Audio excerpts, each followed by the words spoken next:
Hello and welcome to Michigan's Adventure. This is opening weekend 2025. So there's not a whole lot that is brand new this year, but there are actually a couple of things that I am excited to check out. So this is my home park. I'm a big fan of it. I think that if you go in with the expectation that this is a family park, this isn't trying to be Cedar Point, then I think you can have a phenomenal time. So let's go check out Michigan's Adventure.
So this is honestly one of the more interesting things, new developments here at Michigan's Adventure that I've seen in a while.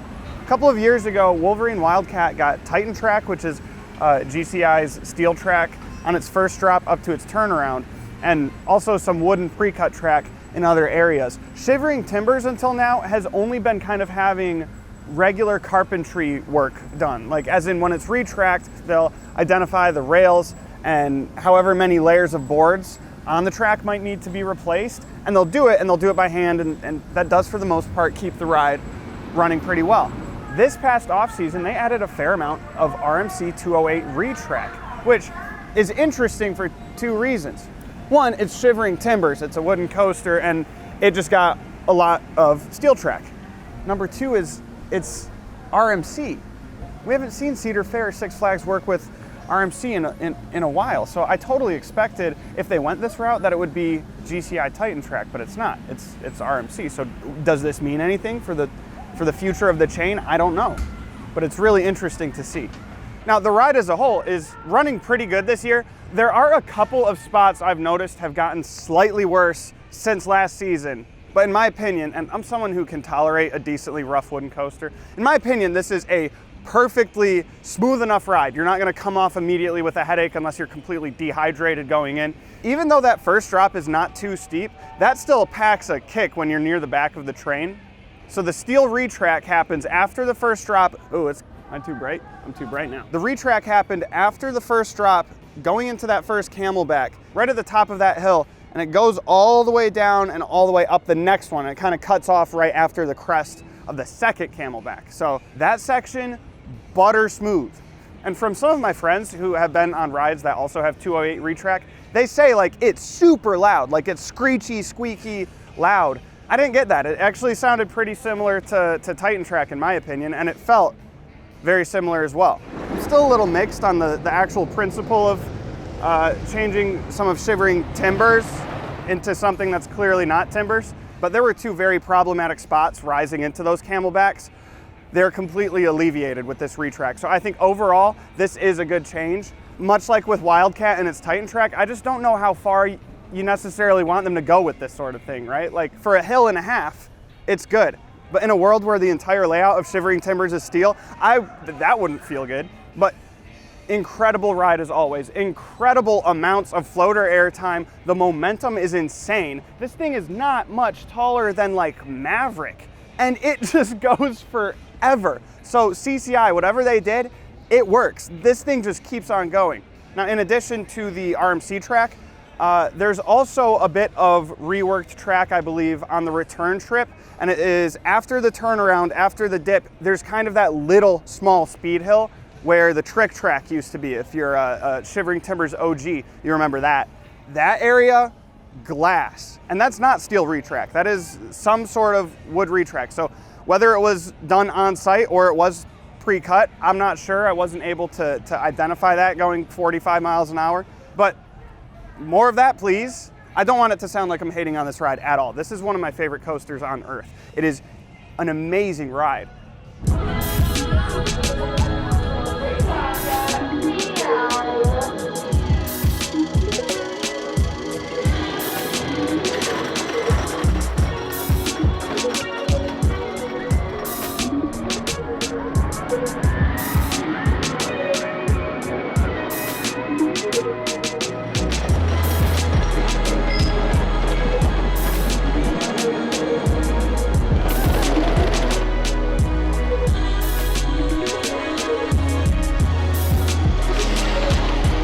Wolverine Wildcat has no business running as well as it's running this year. What is happening? Last time I was here, I talked about the Titan track that's on the first drop up into the turnaround.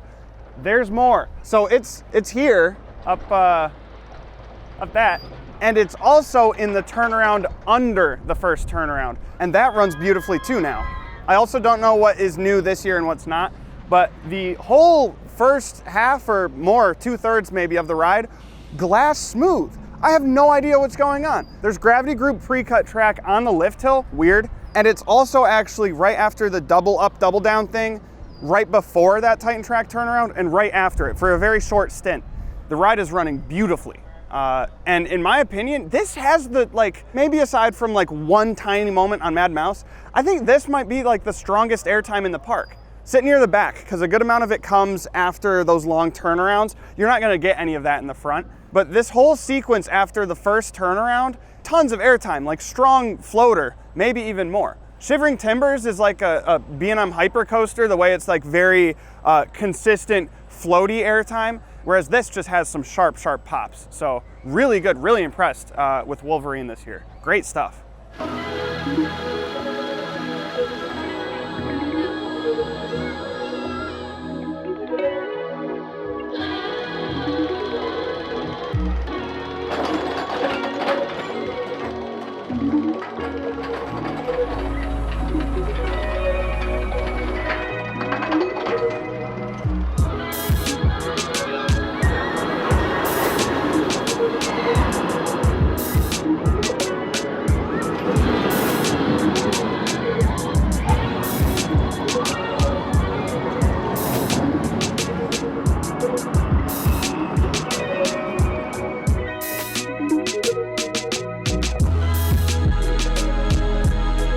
I'm doubling down, I'm tripling down. Corkscrew is great.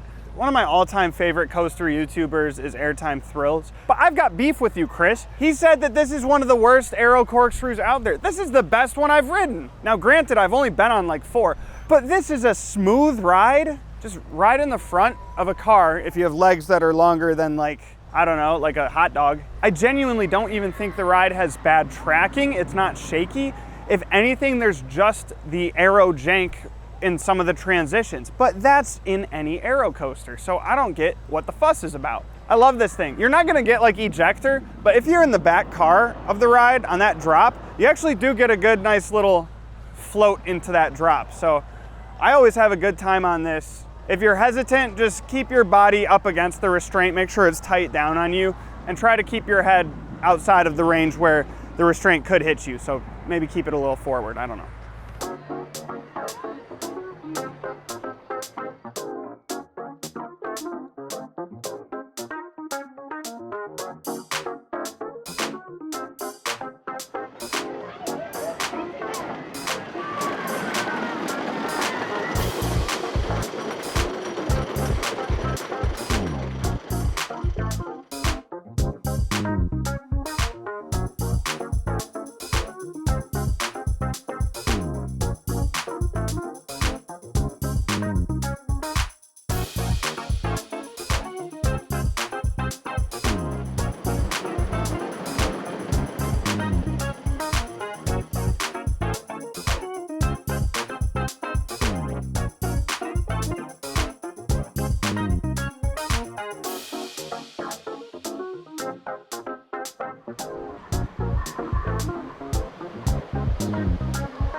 What I think might just be the most underrated attraction here, Hydro Blaster, and no one knows about it. Well, people know about it, but it never has a line. What Hydro Blaster is essentially a water slide in the dry park.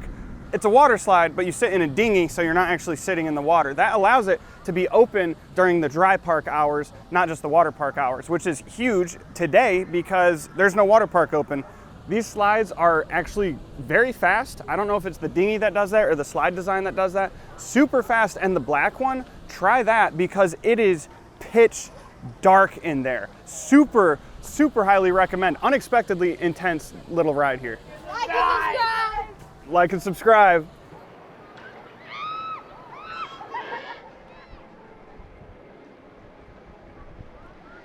So some of this is going to be a repeat from last year, but Thunderhawk is a Vekoma SLC, and it came from Six Flags Ohio, which became Geauga Lake, which became a big pile of rubble.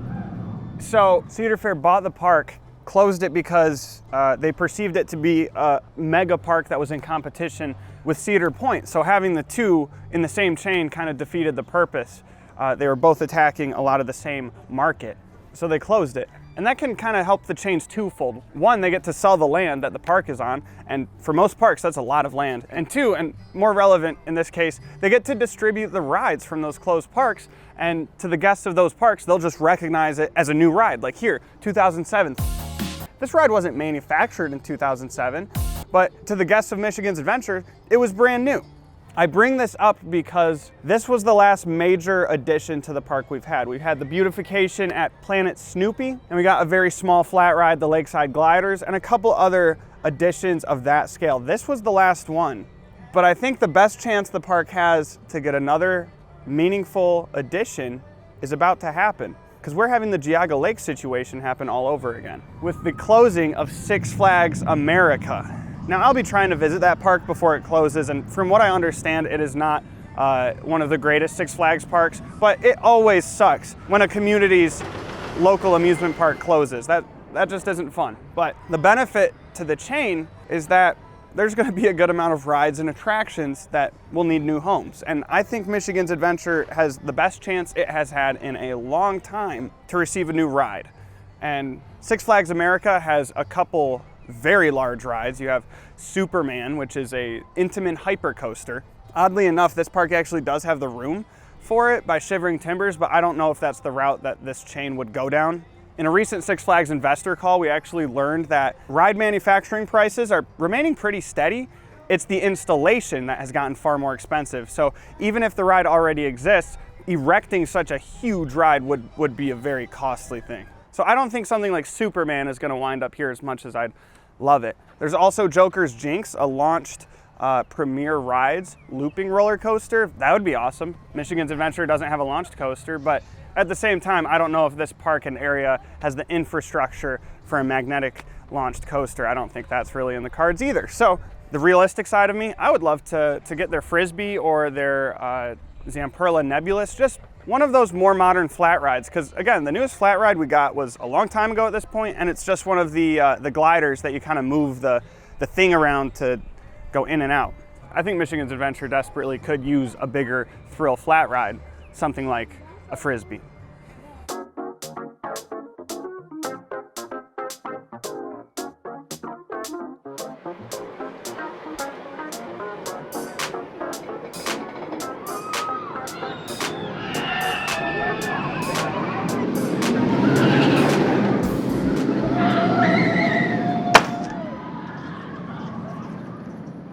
Sorry to break up the B-roll montage here. This is an impromptu PSA. What you just heard was a phone that almost just hit me, and that was not something that was moving slow. So please, for the love of everything, if you are going to bring your phone onto a ride, make sure it's secure.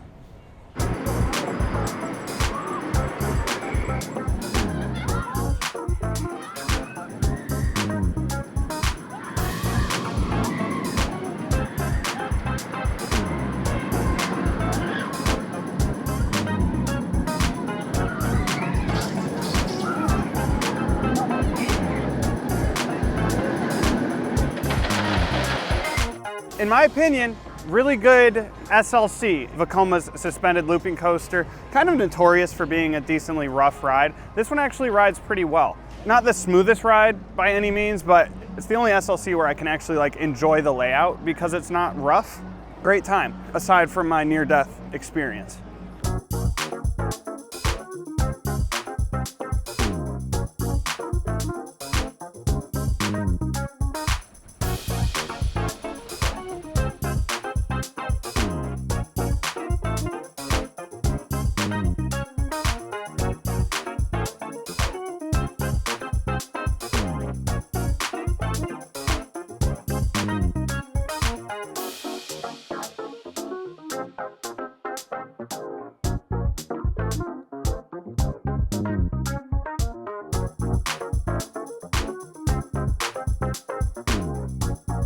Now that I've been around the block a little bit more, this definitely is my favorite wild mouse out there. Aero wild mice, they often just don't trim as hard as like the mock wild mice, some other models. But what gets me with these things is they're like two insane ejector hills on a wild mouse. There's no business for a wild mouse to have those, but it does. Honestly, something I do like about Michigan's Adventure is sometimes I complain at the fact that they don't have a super modern ride, and that coaster technology has really shifted in the 2000s, 2010s, and 20s. But at the same time, a lot of these older rides that they have are actually running really well. So it's not like these rides aren't approachable, especially for kids who are starting their roller coaster journey. That being said, I still think like a RMC Raptor or a small scale modern coaster would be a great fit here, but they do keep these things in pretty good shape.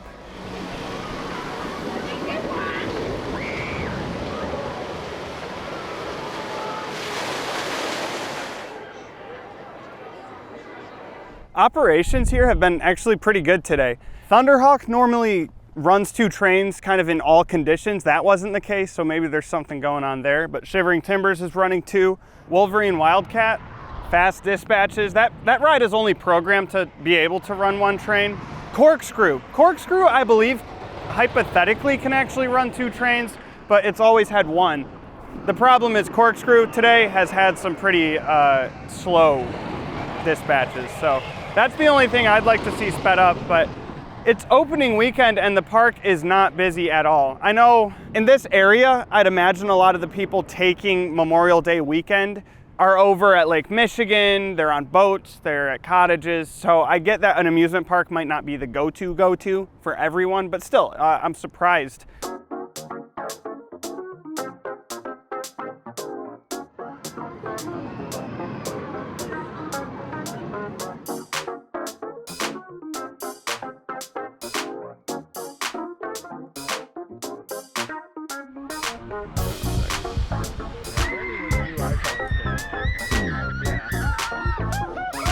And just like that, I think that is going to do it for my day here at Michigan's Adventures opening weekend 2025. I had a phenomenal time, but the more I visit Michigan's Adventure, the more I realize if you come here expecting the park to be exactly what it is, and that's a family park that is honestly well taken care of. They have a couple rides that punch well above their weight, and it's a beautiful park. I have a great time every time I'm here. Seemed like a pretty smooth opening weekend, all things considered. The water park opening is going to be delayed a little bit just because it's a little chilly this time of year. But as far as the dry park goes, everything was operating. Most of it was operating quite well. A couple rides could, run a little better or run all of their trains. But at the end of the day, I had a fantastic time. It's always a joy to be here at Michigan's Adventure. So thank you so much for watching. If you liked the video, consider liking it. If you want to see more roller coaster content like this coming real soon, consider subscribing. My name's John. You've been watching Midcourse Discourse, and I'll see you next time.